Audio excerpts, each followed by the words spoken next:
Olá, sou o evangelista Eliton Menezes. Hoje vamos falar sobre a doutrina do Espírito Santo. Você está pronto? Então vamos nessa.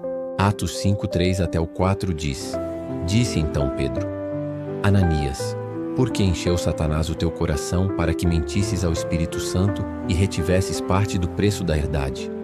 Guardando-a, não ficava para ti? E vendida não estava em teu poder? Por que formaste este desígnio em teu coração? Não mentiste aos homens, mas a Deus. Observe que o apóstolo Pedro frisa aqui: Ananias e Safira não mentirão a eles, mas sim ao Espírito Santo, mostrando que o Espírito Santo estaria fazendo o mesmo papel de Deus. Aliás, ele é Deus. É essencial que os crentes reconheçam a importância do Espírito Santo no plano divino da redenção. Sem a presença do Espírito Santo neste mundo, não haveria a criação, o universo, nem a raça humana. Gênesis 1:2, Jó 26:13 e 33:4. Salmos 104:30. Sem o Espírito Santo, não teríamos a Bíblia, 2 Pedro 1:21, nem o Novo Testamento, João 14:26, 1 Coríntios 2:10, e nenhum poder para proclamar o Evangelho, Atos 1:8. Sem o Espírito Santo, não haveria fé, nem novo nascimento, nem santidade e nenhum cristão neste mundo. Este estudo examina alguns dos ensinamentos básicos a respeito do Espírito Santo. A pessoa do Espírito Santo. Através da Bíblia, o Espírito Santo é revelado como pessoa com sua própria individualidade, 2 Coríntios 3:17 ao 18, Hebreus 9:14 e 1 Pedro 1:2. Ele é uma pessoa divina como o Pai e o Filho, Atos 5:3 ao 4. O Espírito Santo não é mera influência ou poder. Ele tem atributos pessoais, a saber, ele pensa, Romanos 8:27, sente, Romanos 15:30, determina, 1 Coríntios 12:11, e tem a faculdade de amar e de deleitar-se na comunhão. Foi enviado pelo Pai para levar os crentes à íntima presença e comunhão com Jesus. João 14:16 ao 18 e 26. À luz destas verdades, devemos tratá-lo como pessoa, que é, e considerá-lo Deus vivo e infinito em nosso coração, digno da nossa adoração, amor e dedicação. Veja também Marcos 1:11. A obra do Espírito Santo. A revelação do Espírito Santo no Antigo Testamento para uma exposição da operação do Espírito Santo no Antigo Testamento. A revelação do Espírito Santo no Novo Testamento. O Espírito Santo é o agente da salvação. Nisto, ele convence-nos do pecado. João 16:7 e 8. Revela-nos a verdade a respeito de Jesus.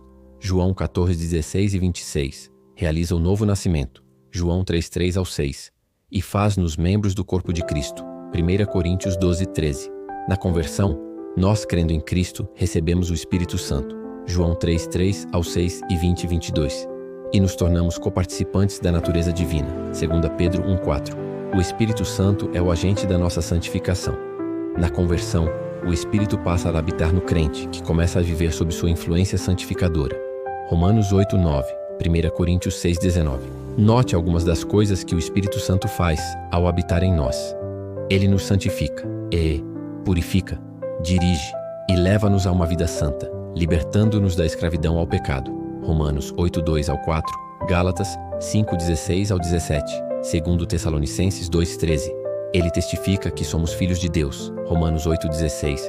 Ajuda-nos na adoração a Deus, Atos 10:45 e 46, Romanos 8:26 e 27. E na nossa vida de oração, e intercede por nós quando clamamos a Deus, Romanos 8:26 e 27. Ele produz em nós as qualidades do caráter de Cristo que o glorificam, Gálatas 5:22 e 23, 1 Pedro 1:2. Ele é o nosso mestre divino, que nos guia em toda a verdade, João 16:13, 14:26, 1 Coríntios 2:10 ao 16. E também nos revela Jesus e nos guia em estreita comunhão e união com Ele. João 14:16 ao 18, 16:14. Continuamente, Ele nos comunica o amor de Deus, Romanos 5:5, e nos alegra, consola e ajuda, João 14:16, 1 Tessalonicenses 1:6. O Espírito Santo é o agente divino para o serviço do Senhor, revestindo os crentes de poder para realizar a obra do Senhor e dar testemunho dele. Esta obra do Espírito Santo relaciona-se com o batismo ou com a plenitude do Espírito. Quando somos batizados no Espírito, recebemos poder para testemunhar de Cristo e trabalhar de modo eficaz na igreja e diante do mundo. Atos 1:8. recebemos a mesma unção divina que desceu sobre Cristo, João 1:32 e 33, e sobre os discípulos, Atos 2:4, e que nos capacita a proclamar a palavra de Deus, Atos 1:8 e 4:31, e a operar milagres, Atos 2:43 e 3:2 ao 8, Atos 5:15, 6:8 e 10:38. O plano de Deus é que todos os cristãos atuais recebam o batismo no Espírito Santo, Atos 2:39. Para realizar o trabalho do Senhor, o Espírito Santo outorga dons espirituais aos fiéis da Igreja para edificação e fortalecimento do corpo de Cristo. 1 Coríntios capítulo 12 e 14. Estes dons são uma manifestação do Espírito através dos santos, visando ao bem de todos. 1 Coríntios 12, 7 ao 11. O Espírito Santo é o agente divino que batiza ou implanta os crentes no corpo único de Cristo, que é sua Igreja. 1 Coríntios 12, 13. E que permanece nela. 1 Coríntios 3, 16. Edificando-a, Efésios 2:22, e nela inspirando a adoração a Deus, Filipenses 3:3, dirigindo a sua missão, Atos 13:2 e 4, escolhendo seus obreiros, Atos 20:28, e concedendo-lhe dons, 1 Coríntios 12:4 ao 11, escolhendo seus pregadores, Atos 2:4, 1 Coríntios 2:4, resguardando o evangelho contra os erros, 2 Timóteo 1:14, e efetuando a sua retidão, João 16:8, 1 Coríntios 3:16, 1 Pedro 1:2. As diversas operações do Espírito são complementares entre si e não contraditórias. Ao mesmo tempo, essas atividades do Espírito Santo formam um todo, não havendo plena separação entre elas. Alguém não pode ter a nova vida total em Cristo, b. um santo viver, c. o poder para testemunhar do Senhor, ou d. a comunhão no seu corpo, sem exercitar estas 4 coisas. Por exemplo, uma pessoa não pode conservar o batismo no Espírito Santo se não vive uma vida de retidão, produzida pelo mesmo Espírito, que também quer conduzir esta mesma pessoa no conhecimento das verdades bíblicas e sua obediência às mesmas.